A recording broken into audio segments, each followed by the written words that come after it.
Hey y'all, it's a rainy morning. Rain has come through. Look how big these plants have gotten.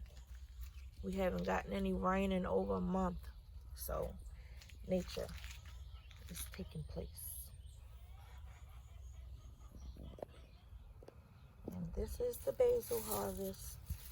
So I'm gonna go in the house and rinse, wash them up really good, and put them in my dry rack. And got a couple beans down there. Add some water, stuff the basil, and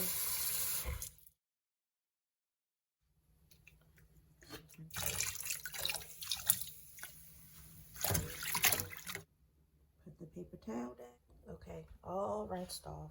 I'm gonna let them sit here and air dry for a moment on the paper towel, and then I'll hang them in the dry rack basket that I have. I'll show you in a second. Drying mesh rack, double tier. Then we just let it sit outside the air dry. I'll bring it in at nighttime.